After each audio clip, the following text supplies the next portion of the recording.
Hey everyone, and welcome to The Explainer. I am absolutely thrilled to take you through today's source text. We're looking at the Panchatantra. It's this ancient manual on statecraft, political warfare, and honestly, downright manipulation. Today, we're going to dissect a really fascinating narrative about power dynamics and deception, just to see exactly how a master manipulator plays the game. But, hey, before we get to the scheming, think about this for a second. Have you ever let an unknown threat completely paralyze you? It's a deeply human psychological response, right? And it's exactly where our source material begins today. We meet a powerful leader, King Pingalaka. Now, he happens to be a lion, and he is completely frozen by this mysterious, booming noise echoing through his jungle. Okay, let's dive into this, because King Pingalaka illustrates this perfectly. He actually asks his servant, "How can I be brave when my whole court is trembling with fright and wants to get away from here?" This perfectly establishes the incredibly high stakes of leadership.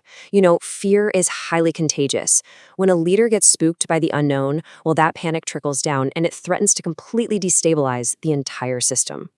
So that brings us to Section 1, the empty drum, overcoming the fear of the unknown.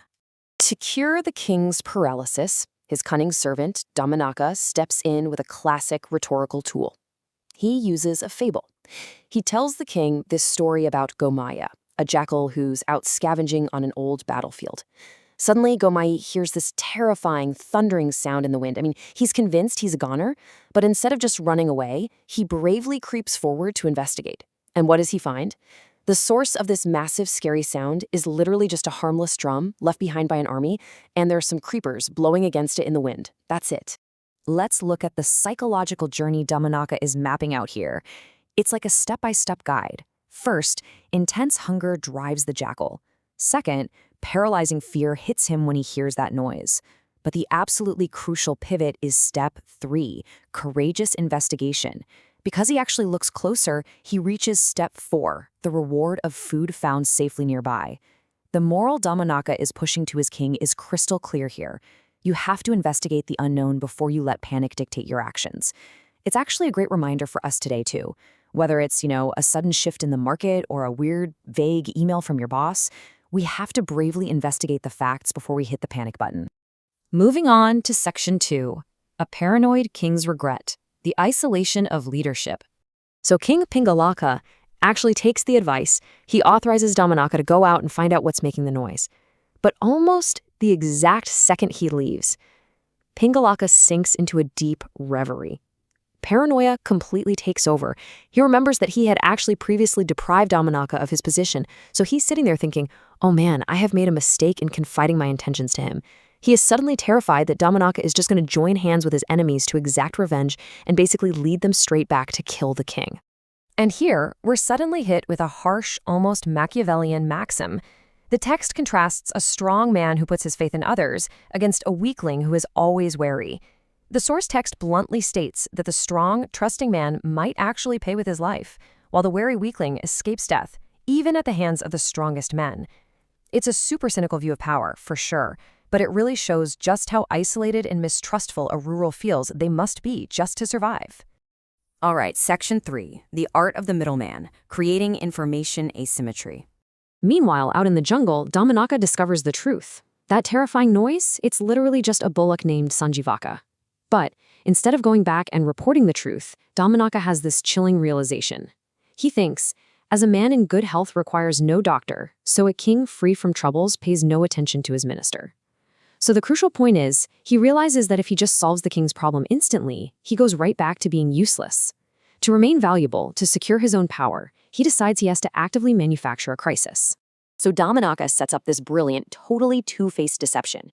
He plays both sides against the middle, using pure information asymmetry. To the king, he frames the bull as this powerful, dangerous threat that only he can subdue, but on the strict condition that he is appointed minister. Then, to the bull, he frames the king as a furious tyrant who's demanding the bull's presence.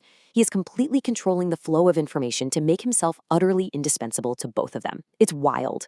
It's so fascinating to watch this unfold in the text. Damanaka aggressively scolds Sanjivaka the bull, demanding he come to the furious master Pingalaka.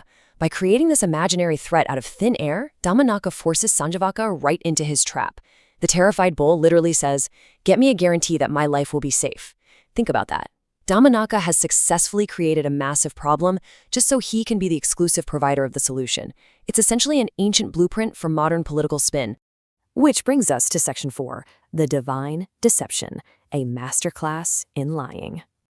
Okay, so when Damanaka returns to King Pingalaka to deliver his report, he doesn't mention a stray farm animal. Nope.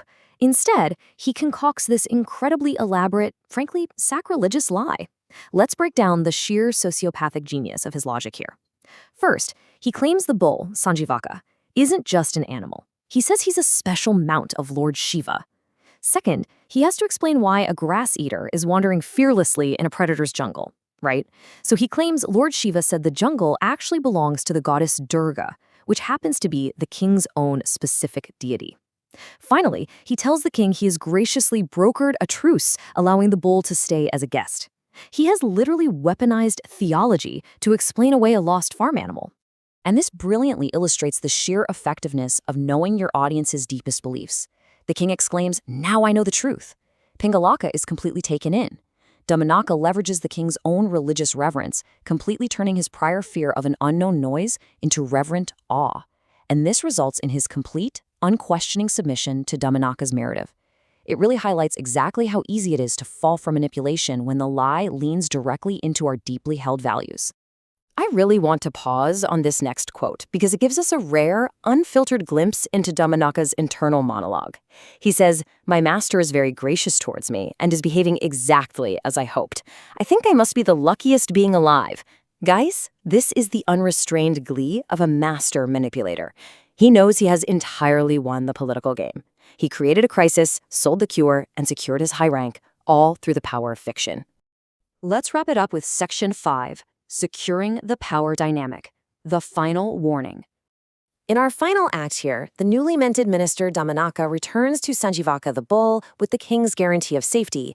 But, as any good power broker knows, you can't just give something away without establishing terms, right? So, as he assures the bull of his safety, he quickly establishes the new hierarchy. He tells Sanjivaka to accompany him with confidence, but explicitly warns him, "Don't get too big for your boots and start bossing me about."